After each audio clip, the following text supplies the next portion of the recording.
Hello, good afternoon. आप देख रहे हैं हमारा खास प्रोग्राम चलती रहेगी जिंदगी। मैं हूं आपके साथ सना बारिस। चलती रहेगी जिंदगी में आज बात दरअसल यूपी मध्य प्रदेश में फैले वायरल फीवर की हम करेंगे। साथ ही कोरोना के फैलाव की भी बात रोजाना की तरह आज होगी। वहीं सिर्फ ये दो ही मामले नहीं हैं जो डर का सबब बने हुए हैं। इसके अलावा नीपा वायरस ने केरला में लोगों की मुश्किलें बढ़ा दी हैं। तो उधर अगर हम बात महाराष्ट्र के नागपुर की करें तो महाराष्ट्र के नागपुर से एक खबर अफसोसनाक ये आई है कि वहां पर बच्चों में कोरोना पॉजिटिविटी रेट बढ़ रही है। कोरोना के केसेस बच्चों में ज्यादा आ रहे हैं। तो ऐसे में सवाल ये उठता है कि कोरोना का तो डर है ही, अब हम जाएं किधर। कोरोना के बीच वायरल बुखार से यूपी में दहशत देखने को मिल रही है। जैसा कि मैंने कुछ देर पहले कहा, केरल में नीपा वायरस से लोग परेशान हैं। तो साथ ही साथ वायरल फीवर और डेंगू, मलेरिया, डायरिया जैसी बीमारियों से भी लोग इस वक्त मुतासिर नजर आ रहे हैं। तो इन तमाम चीजों से कैसे बचा जाए, कैसे खास ख्याल खुद का रखा जाए, इन्हीं तमाम सवालों के जवाब लेने के लिए हमने खास पैनल को भी मदऊ किया है। दो डॉक्टर साहिबान हमारे दरमियान आपसे कुछ देर बाद होंगे। टीवी स्क्रीन पर आप उनको देख पाएंगे, लेकिन इससे जुड़ा हुआ सवाल आप हमसे कर सकते हैं, डॉक्टर से जुड़ सकते हैं, उनसे अपने सवाल कर सकते हैं। क्योंकि हमने देखा कि बच्चे भी काफी बुखार में इस वक्त मुब्तला दिखाई दे रहे हैं और मुतासिर दिखाई दे रहे हैं। ऐसे में बच्चों को और बड़ों को क्या क्या सावधानियां, क्या क्या हिफाजत रखनी चाहिए, ये तमाम सवाल डॉक्टर साहब से आप पूछ सकते हैं। इसके लिए सिर्फ और सिर्फ आपको इतना करना है कि आप हमारे प्रोग्राम में शामिल हो सकते हैं। इसके लिए आपको सिर्फ इतना करना है कि आपसे कुछ देर बाद हमारे टीवी स्क्रीन पर नंबरात फ्लैश होंगे, उन नंबरात को डायल करें, हमसे जुड़ें। चलिए खास मेहमानों का तारुफ करा दें। हमारे दरमियान मौजूद हैं डॉक्टर SNS यादव साहब, जो कि सुरेंद्र नाथ सिंह यादव साहब हैं। आपका इस्तकबाल, वेलकम करते हैं सर हमें वक्त देने के लिए। इसके बाद अभी कुछ देर हमें एक और डॉक्टर साहब का इंतजार रहेगा, जिनका नाम डॉक्टर नरेश चावला साहब है। नेशनल ज्वाइंट सेक्रेटरी हैं IMA के, इंडियन मेडिकल एसोसिएशन के। वो अब से कुछ देर बाद हमारे दरमियान जुड़ेंगे। और साथ ही SNS यादव साहब के बारे की बात करें, वो फॉर्मर चीफ मेडिकल ऑफिसर रहे हैं लखनऊ के, CMO रहे हैं लखनऊ के साबिक में। आपका एक बार फिर से वेलकम करते हैं। न्यूज़ 18 उर्दू को वक्त देने के लिए शुक्रिया। सर, आपसे सवाल ये कि यूपी के बहुत सारे अर्बन से लेके रूरल एरियाज में हमने देखा कि वायरल फीवर इस वक्त दस्तक दे रहा, दस्तक ही नहीं बल्कि दहशत मची हुई है। ऐसे में क्या करना चाहिए लोगों को, आवाम को, जनता को, ताकि इन तमाम चीजों से वो बच सके? देखिए, जो मेन वायरल फीवर है, ये मौसमी बुखार चले हुए हैं, ये हमेशा हर साल होते हैं। और खास तरीके से जो बरसात का मौसम जब शुरू होता है तब से लेकर के सितंबर अक्टूबर तक ये चलता है जी। और इसकी तैयारियां हम लोग मई के लास्ट वीक से ही शुरू कर दिया जाता है, जिसमें कि जागरूकता फैलाना मुख्य उद्देश्य होता है। जागरूकता का मतलब जो हमारी सीजनल बीमारियां इस समय बुखार की हैं, जिसमें डेंगू है, मलेरिया, टाइफाइड और लेप्टोस्पायरोसिस, स्क्रब टाइफस, चिकनगुनिया, ये सारी बीमारियां जो है, कुछ वाटर बॉर्न है, डायरिया भी आपकी उसमें से एक है, जो कुछ तो जल जनित है, वाटर बॉर्न, कि दूषित पानी पीने से या उसके बारे में न जानकारी होने की वजह से होता है। दूसरा का वेक्टर बॉर्न डिजीज, जिसमें मेनली मच्छर होते हैं, जिसमें कि आपका डेंगू एक है, मलेरिया है, चिकनगुनिया है, ये सब बीमारियां हैं। तो हमको शुरू से ही देखिए, एक तो बॉडी की इम्यूनिटी को बना करके रखें। बॉडी की इम्यूनिटी जितनी रहेगी, तो अगर कोई संक्रमण होता भी है तो बॉडी उससे लड़ लेती है, आप सुरक्षित रहते हैं। बिल्कुल। मैं उदाहरण के तौर पर हूँ, मान लो जंगल में आग लगी है, हरा पत्ता है, तो उस पर चिंगारी आती है तो बहुत करिए दाग लगा देगी। अगर वही पत्ता सूखा है जिसकी इम्यूनिटी 0 है तो उसमें आग लग जाएगा। हाँ, बहुत बढ़िया एग्जाम्पल आपने यहाँ पर दिया सुरेंद्र साहब, आपने डॉक्टर साहब, कि इसी तरह आपको इम्यूनिटी अपनी बूस्ट करना है तो आप कोरोना से भी लड़ सकते हैं। यानी कोई भी बीमारी आपको छू कर नहीं जा सकती जब तक आपकी इम्यूनिटी स्ट्रांग है। दूसरा यह है कि इन बीमारियों से बचने के लिए, जैसे जल जनित बीमारियां हैं, तो आप, एक तो गवर्नमेंट का काम है कि अच्छा पाइप वाटर, शुद्ध पानी की सप्लाई करे। अगर वो पाइप शुद्ध पानी नहीं आ रहा तो उसको उबाल करके ठंडा करके पिए। घर में बासी खाना वगैरह न खा, ताजा खाना खाएं, गर्म खाना खाएं, तो इससे इन बीमारियों से बचा जा सकता है। मच्छर जनित बीमारियों से बचने का तरीका यह है कि जहाँ कहीं जल स्रोत हो, जो डेंगू का मच्छर है शुद्ध पानी में, फ्रेश वाटर में पनपता है, जी। तो घर में, गमलों में, छतों पर टायर ट्यूब हो, बहुत से लोग जानवरों के पीने के लिए घर के बाहर बर्तन, बड़े बर्तन रखते हैं, पानी पीते हैं। जी। कूलर है, तो इनको, कूलर वगैरह को तो तुरंत हटा देना चाहिए, इसको साफ करके, बल्कि मिट्टी का तेल या कोई तेल से पोंछ देना चाहिए, ताकि जो हमारी डेंगू के लार्वे वगैरह हैं ये सब नष्ट हो जाए। साथ साथ जो पानी अगर बाहर कहीं जल भराव है तो उसमें मोबिल ऑयल या मिट्टी का तेल आप डाल देंगी तो जो सरफेस की वजह से मर जाए। लार्विसाइड का छिड़काव भी गवर्नमेंट कर रही है, लेकिन आपको स्वयं बचना हो, केवल गवर्नमेंट के ही भरोसे न रहिए, आप स्वयं बचिए। गवर्नमेंट तो बहुत कुछ कर रही है, लेकिन हमारी आबादी के हिसाब से वो चीजें काफी कम हो जा रही हैं। इसलिए हर नागरिक का कर्तव्य कि स्वयं को बचे और बीमारी से बचे। तो पानी के जल भराव को न होने दें घर के आसपास। अगर पानी बहुत जरूरी है तो हर 24 घंटे में उस पानी को आप बदलते रहें, ताकि मच्छर उसमें न पनपे। जी, तो आपका कहना ये है कि घर में जो गमले होते हैं, अगर गमलों में पानी है तो उन पानी को बदलना चाहिए वक्तन फवक्तन। बदलना चाहिए, बिल्कुल बदलना चाहिए। और बिल्कुल बदलना चाहिए। और घर के बाहर अगर कोई बर्तन है तो उसमें पानी बदलना चाहिए। घर के अंदर बर्तन अगर पीने का घड़ा या जिसमें पानी आप इकट्ठा करती हो तो उसको ढक के रखिए, ताकि मच्छर उसमें न पनपे।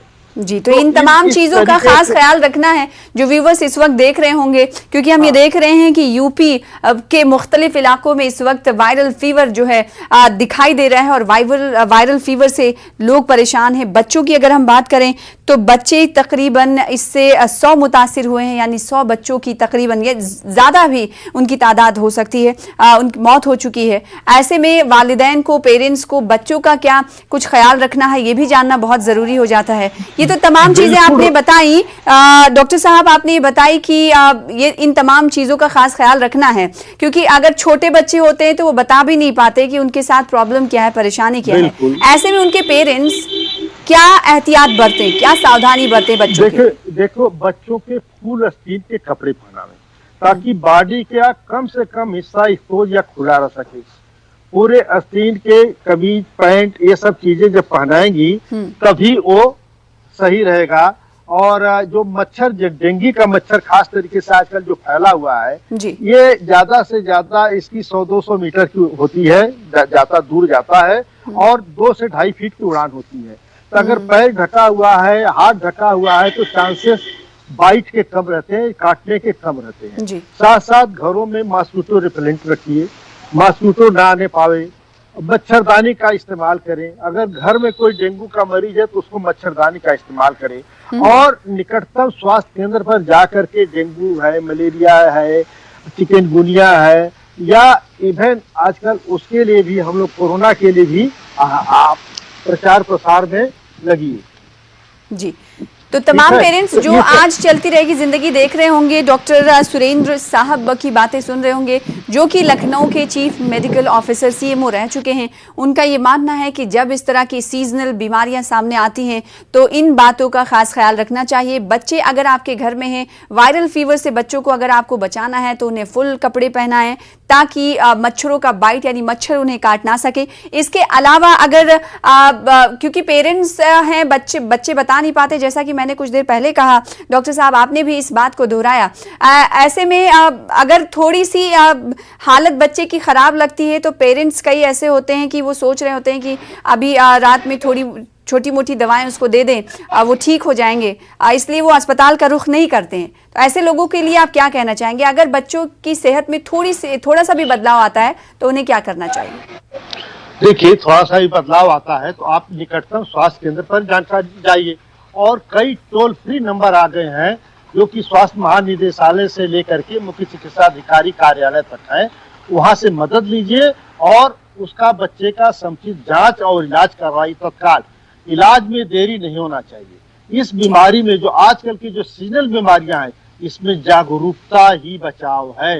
अगर आप जागरूक हैं तो बचाव है। बहुत सारी बीमारियों का इलाज है, बहुत सारी बीमारियों का इलाज नहीं है।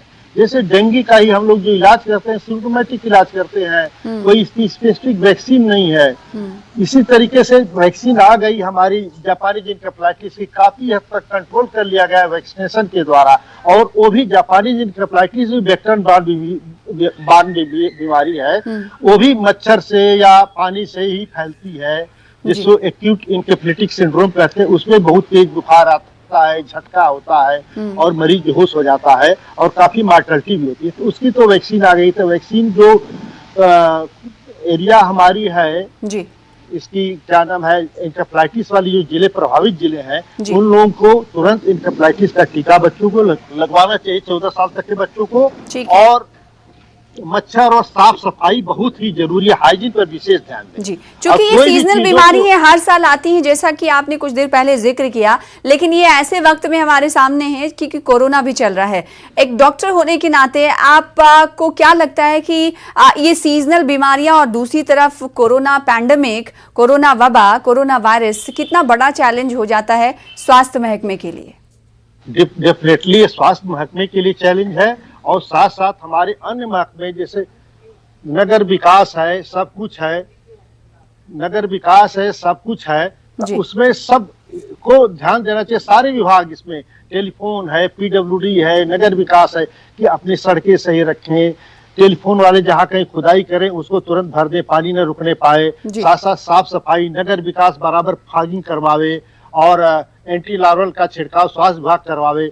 घर घर सर्वे हो, हम अगर कोई केस आता है तो हम जितना से जल्दी उसको पहचान लें, उसको ले जाकर के अस्पतालों में या घर पर जैसे हो उसका इलाज करें, और ताकि मृत्यु को कम से कम बचाया जा सके। जी, हमारा मेन उद्देश्य है कि बीमारी हो भी जाए तो मृत्यु न होने पाए, क्योंकि मृत्यु आप जानती हैं सबके लिए कष्टकारी होती है। परिवार का एक सदस्य चला जाता है तो कितना कष्ट होता है। तो मुख्य उद्देश्य है कि मृत्यु से बचाना, इसलिए मॉर्टेलिटी रेट को कम करना है, यही अहकामात होते हैं सरकारी सतह पर। और इसीलिए हम ये देखते हैं, अब ये आपसे हम समझने की आपसे कुछ देर बाद कोशिश करेंगे, क्योंकि छोटे से ब्रेक के लिए रुक रहे हैं, कि सरकारी सतह पर क्या कुछ इस हवाले से, सीजनल बीमारी के हवाले से, चूंकि आप सीएमओ भी रह चुके हैं, तो आपने दौरे इख्तिदार में अपने वक्त में क्या कुछ कदम उठाए इन तमाम बीमारियों से लड़ने के लिए, हम जानेंगे आपसे, ताकि आप हमारे व्यूवर्स को बताएं। छोटे से ब्रेक के लिए रुकेंगे, ब्रेक के बाद जल्द लौटेंगे। चलती रहेगी जिंदगी।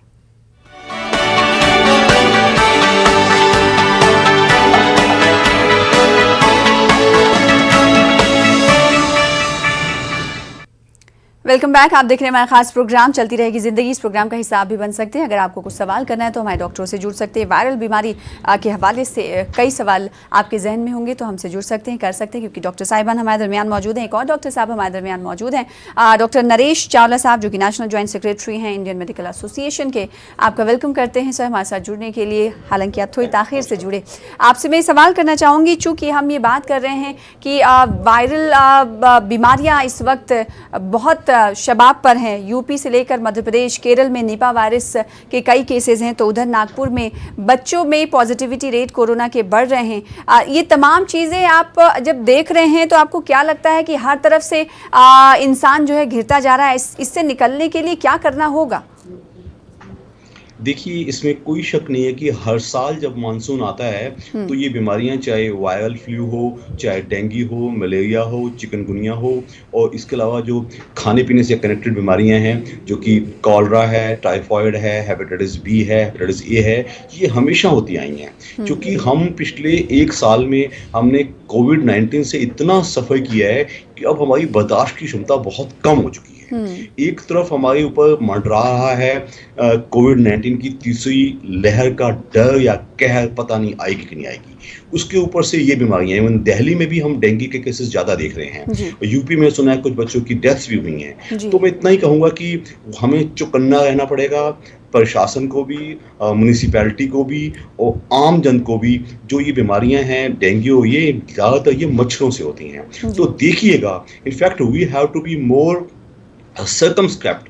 हमें अपनी देखभाल खुद करनी पड़ेगा। हमारे घर के आसपास, घर के अंदर, कहीं कूलर में, कहीं कोई चीज़ इकट्ठी हुई हो तो वहाँ हमारा पानी इकट्ठा नहीं होना चाहिए। आसपास कोई जोहर बनाना पड़ा। बिल्कुल, यही बात कुछ देर पहले डॉक्टर सुरेंद्र साहब भी कह रहे थे कि इन चीज़ों का खास ख्याल रखना है। सुरेंद्र साहब चूंकि सीएमओ रह चुके हैं तो उनसे हमें जानने की कोशिश करेंगे, जब सीजनल बीमारियां आती हैं तो महकमा किस तरीके से कदम उठाता है? सुरेंद्र साहब, डॉक्टर साहब बताइएगा। देखिए, महकमा जो है ये मई के आखिरी सप्ताह में पहले कह चुका हूँ, जून के पहले सप्ताह में हम प्रारंभ कर देते हैं जागरूकता अभियान जी। और जागरूकता अभियान के तहत घरों घरों में जाकर के इन बीमारियों से कैसे बचा जाए उसकी हम शिक्षा देंगे। साथ साथ साफ सफाई के लिए नगर निगम भी साथ देता है, जल निगम भी साथ देता है, जल संस्थान भी, नगर निगम और स्वास्थ्य विभाग, ये संयुक्त टीमें लगती हैं सबकी, और सब टीमें लग करके पूरी एरिया के हाइजीन पर ध्यान दिया जाता है, पूरा सर्वे किया जाता है, हाइजीन पर पूरा ध्यान दिया जाता है, साफ सफाई। तो क्या कुछ सिलेक्टेड एरियाज होते हैं जो ज्यादा मोस्ट अफेक्टेड एरियाज होते होंगे, उनका दौरा किया जाता होगा, या फिर सभी जगह ये कोशिश होती है?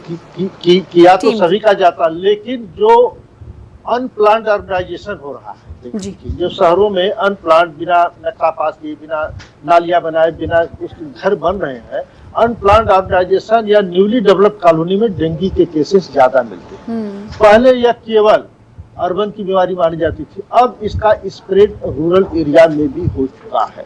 तो हमको ग्रामीणों को भी सावधान, सतर्कता और जागरूकता फैलानी होगी। हम लोग साथ साथ स्कूलों में जाकर जहाँ बच्चे पढ़ते हैं, डेंगू के बचाव के बारे में हम लोग अपना बताते हैं, उनसे वार्तालाप करते हैं, अपना व्याख्यान देते हैं कि कैसे बचा जाए। क्योंकि एक बच्चा जब अपने घर में अपने पेरेंट्स को जाके बताता है तो 4-5 लोगों को, 6 लोगों को एक बच्चा बताता है। तो हमारे ये सबसे बढ़िया कि स्कूलों को, इस साल क्या रहे, स्कूल भी बंद थे, अब जाकर के धीरे धीरे खुल रहे हैं स्कूल, तो वो अभियान में थोड़ी बहुत कमी आई है। और साथ साथ पूरा जो स्वास्थ्य विभाग का महात्मा था वो लग गया था कोविड वैक्सीनेशन में, कोविड की तीसरी लहर की तैयारी में, पीडियाट्रिक आईसीयू बनाने में। तो आपको लगता है कि पहले के मुकाबले इस बार तैयारियां कम हैं? मैं इस समय पद पर तो नहीं, लेकिन हमको ये लग रहा है कि जो पहले जिस तरीके से एक अभियान चला के तैयारियां की जाती थी उसमें कुछ देरी हुई है। देखिए यूपी क्योंकि फोकस कहीं और था, वजह ये मानी जा सकती है।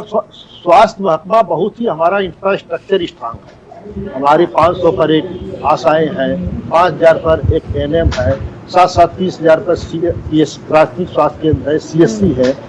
जिला हर करीब यूपी के हर जिलों में मेडिकल कॉलेज लगभग बन चुका है, जहाँ पर इलाइजा टेस्टिंग की सारी सुविधा, RT-PCR इलाइजा की हर जगह उपलब्ध है। और अब पहले से काफी अच्छी व्यवस्थाएं हो गई हैं। लेकिन ये कहा जाता है कि जो व्यवस्थाएं, जो इंतजामात है, वो आखिरी शख्स तक अगर ना पहुंच पाए तो वो व्यवस्थाएं उनको सही नहीं माना जा सकता। कई मकामात से ऐसी खबरें मिलती हैं कि वहां पर इतने मरीज हुए, इतने बच्चे बुखार से पीड़ित रहे, लेकिन उन्हें बेड तक नहीं मिल पाया। तो इन तमाम चीजों को दूर करने के लिए एक स्वास्थ्य महकमे की, सेहत महकमे की क्या कोशिश होती है ताकि जो पहले सिचुएशन रही वो इस बार ना रह पाए? बिल्कुल, देखिए स्वास्थ्य महकमे में काफी अलर्ट जारी किया गया है। स्वास्थ्य मंत्री से लेकर मुख्यमंत्री तक दवाइयों की उपलब्धता सब पर जोर दिया जा रहा है। फिर भी मैं कहूंगा जिस हिसाब से हमारी आबादी बढ़ी है, यूपी की आबादी लगभग 24-25 करोड़ के करीब होने जा रही है, उस हिसाब से सारे इंतजाम कम पड़ते जा रहे हैं। तो इसको हमको और सुदृढ़ करने की जरूरत है, पब्लिक में जागरूकता फैलाने की जरूरत है, अच्छी पब्लिक को बेदार करने की जरूरत है। डॉक्टर नरेश चावला साहब, मैं आपके पास आऊंगी क्योंकि बहुत सारी बीमारियां ऐसी हैं जो पहले अर्बन एरियाज में ही होती थी, लेकिन अब जैसा कि डॉक्टर साहब ने, सुरेंद्र साहब ने कहा कि अब वो रूरल एरियाज में उनका प्रकोप जो है, उनका असर जो है वो ज़्यादा बढ़ गया है। तो ऐसे में रूरल एरियाज में जब ये बीमारियां बढ़ रही हैं तो वहाँ के लिए क्या करना होगा सरकारी इंतजामिया को? देखिए, जो इन्फेक्शियस डिसीजेज हैं, आपने बिल्कुल ठीक कहा कि पहले शहरों में ज़्यादा होती थी, शहरों में थोड़ा सा कंट्रोल किया गया है, लोगों की जागरूकता बढ़ी है, लेकिन गांव में अभी भी एक ऑर्गेनाइज्ड खांचा अभी भी नहीं है, जिससे कि म्यूनिसिपैलिटी वहाँ पर आपके हमारे जैसे यूपी बड़े प्रांत हैं और बिहार बड़े प्रांत हैं, मध्य प्रदेश बड़े प्रांत में हैं, इसमें डीपेस्ट और डीप में पहुँचना मैं ये तो नहीं कहूँगा नामुमकिन है, लेकिन इसके लिए काफ़ी जो हेल्थ वर्कर्स हैं उनको पहुंचना पड़ेगा वहाँ ऑर्गेनाइज्ड। जहाँ अभी आप सोच के देखिए, जहाँ अभी पोर्टेबल वाटर नहीं पहुंच पाया, वहाँ हम अच्छी तरह अभी सीवर नहीं पहुंचा पाए, तो हम बीमारियों को क्या करेंगे? तो वहाँ तो एक ही चीज़ काम करती है कि हम लोगों को एजुकेट करें, हेल्थ एजुकेशन अपने हेल्थ वर्कर के थ्रू या आंगनवाड़ी वर्कर के थ्रू पहुँचाएँ ताकि उनमें कुछ जागरूकता बढ़े। India is a big nation, it is a big challenge, और ये चैलेंज हमें सबको मिल के करना है। जो आज हुआ सो कल हो चुका है, उसकी हम परवाह नहीं करेंगे, लेकिन हम इतनी कोशिश करेंगे कि हमारे आने वाला कल थोड़ा बेहतर होना चाहिए। मेरी तो सरकार से एक ही आग्रह है कि हाँ, हमारी हेल्थ की बजटरी आउटले बढ़नी चाहिए, फंड्स ज़्यादा होने चाहिए। हमारी इंडियन मेडिकल एसोसिएशन के डॉक्टर तो लगे ही रहते हैं, लेकिन और भी बहुत कुछ करने की ज़रूरत जी। है, तब जाके हम ठीक। अपने देश को सुरेंद्र साहब, क्या इस एक बात से व्यवस्थित इत्तेफाक रखते हैं या नहीं कि सेहत महकमे पर ज्यादा खर्च हो, उसका बजट बढ़ाया जाए? पक्का, इसमें भी कोई शक नहीं कि महकमे का जो बजट हमारा है कम से कम जो मौजूदा बजट से दुगुनी किया जाए, ताकि कोई भी हर आदमी स्वस्थ रहे, क्योंकि जब स्वस्थ व्यक्ति ही स्वस्थ राष्ट्र का निर्माण करता है। जी। हमारा मुल्क तभी स्वस्थ होगा जब हमारे हर नागरिक स्वस्थ होंगे, हम रोग मुक्त होंगे, और स्वस्थ नागरिक ही जब रहेगा तो हम अच्छा काम करेंगे, अच्छा हम देश के लिए प्रोडक्शन करेंगे, हमारी देश की प्रोडक्टिविटी बढ़ेगी और देश की तरक्की होगी। इसलिए बजट स्वास्थ्य पर, बजट सर्वोपरि, बजट सबसे ज्यादा ध्यान स्वास्थ्य और शिक्षा पर देना चाहिए। और मैं फिर भी गवर्नमेंट से आग्रह करूंगी कि इस बजट को एक तो समय पर रिलीज किया जाए, दूसरा यह है कि इसको सही ढंग से उपयोग हो और बजट की मात्रा को बढ़ाई जाए। जी, बहुत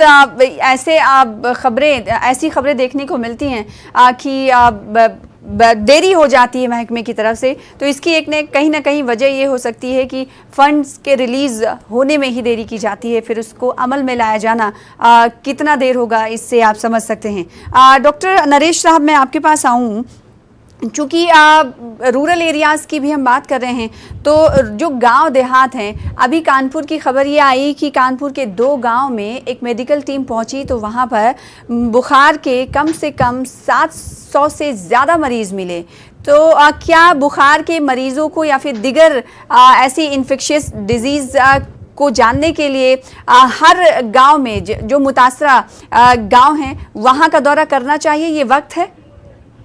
बिल्कुल करना चाहिए। हमारे हिसाब से जहाँ भी डिसीज़ ज़्यादा है, वहाँ टीम्स जानी चाहिए, सर्वेलेंस टीम्स जानी चाहिए और पूरा अच्छे से होना चाहिए। देश के हर नागरिक को, every citizen of the nation, whether urban और rural, has full right to health. तो मेरे हिसाब से हर कोने में, हर जगह पे हमारे भारतवासियों को बिल्कुल अच्छा सभी को सेहतमंद रहने का और रखने का इख्तियार है। तो सरकार को सेहत बजट की तरफ ज़्यादा ध्यान देना होगा, बजट बढ़ाना होगा। अब दोनों डॉक्टरों में कई बातें हमने एक समान देखी, इसीलिए हम दोनों डॉक्टरों का शुक्रिया अदा करना चाहेंगे। प्रोग्राम को इख्तिताम करेंगे, ख़त्म करेंगे, क्योंकि वक्त की बहुत कमी है। बेहद शुक्रिया आप दोनों डॉक्टरों का हमारे साथ जुड़ने के लिए। उम्मीद है कि कई व्यूवर्स इस प्रोग्राम से ज़रूर इस्तेफादा हासिल कर रहे होंगे। फिलहाल मुझे दीजिए इजाज़त, चलती रहेगी ज़िंदगी। आदाब।